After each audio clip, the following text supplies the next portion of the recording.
Well, this year's Valley opener will not be forgotten anytime soon. That's because South Dakota went on the road to win at number 2, North Dakota State, by a score of 24-19. Here to talk a little bit more about that is head coach Bob Nielson. And Bob, you knew it was going to require a good start in this game. You talked about how you guys have struggled to do that in that building the last few times you've been up there. Well, I'm not sure you could have drawn up much better of a start than the one you got. Yeah, to take the opening kickoff and put it in the end zone, including a big play score, was a great way to start. That's really important. It's a loud environment, a lot of energy in that building, and you need to generate some energy of your own, and that's what we were able to do in the first quarter. Yeah, you got to match that homecoming energy that they were bringing to you on Saturday. But really, that opening touchdown drive that ended with the 50-yard completion from Aiden Bauman to Carter Bell, that really set the tone for the rest of the first half because the offense, 3 real drives, all of them ended up in the end zone.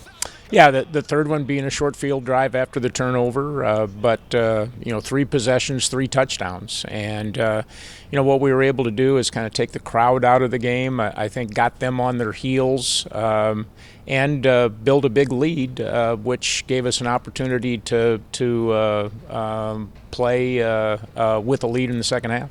So what is it that you guys saw offensively? Obviously, it had been well documented. You'd struggled in the first half offensively. Not at all, obviously, the case in this one. So what was different in the first 2 quarters in Fargo on Saturday?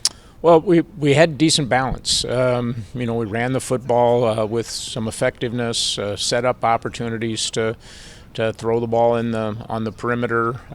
Didn't get behind the sticks. I mean, with the exception of the second long pass to Bell, where we had picked up a penalty that got us a little bit behind and down in distance. We were able to stay on schedule, keep the ball moving, got a couple of first downs. Caught them in a pressure on the first score when we got the ball through the perimeter, and our guys made good blocks. Carter made a good run, but I think that was really the key. The ability to have some balance and stay on schedule. It was 21-3 at the half, and you had to know North Dakota State was going to make a run at you. Very seldom are the Bison going to put 2 bad halves together, especially in their building. And so that third quarter drive to start the second half was really important for them. They take it down, get it into the end zone. You guys go 3 and out, and then they milk some more clock away. And then early in the fourth quarter, they're back within 1 score. How are you guys feeling in that moment as that was kind of starting to unfold that way?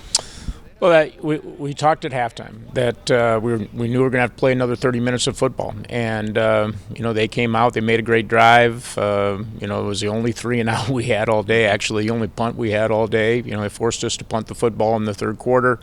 But the one thing that our defense was doing was not giving up explosive plays, making them work for every yard that they got. And then, when we held them at the end of the second drive to a field goal attempt, still had an 8-point lead. In the ball, but it was in the fourth quarter.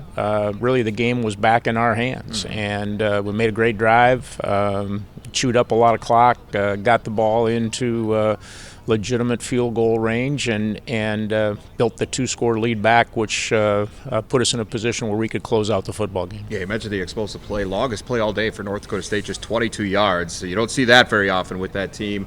And then the other thing that really stood out, you mentioned it a little bit, holding them to field goals. A couple of red zone chances that they had to take 2 field goals. I mean, the red zone defense for this team has been outstanding all the way through, but it certainly carried over into Saturday. Yeah, that's been a big part of our success defensively. We've given up some yards. Actually, we've given up some long drives, but our defense has not given up. They dig in, bull their neck, and force field goal attempts. And when you're trading field goals for touchdowns, that's a winning scenario. Obviously, a huge win to start the league season. You get off 1-0, but coming back right away. This Valley schedule is an 8-week grind. You talked about that last week, and so week number 2 coming up right away. You don't get to enjoy it as nearly as long as you'd probably like to. Yeah, you celebrate it a little bit Saturday night, and certainly talk about the game and review it on Sunday, but it's back to work.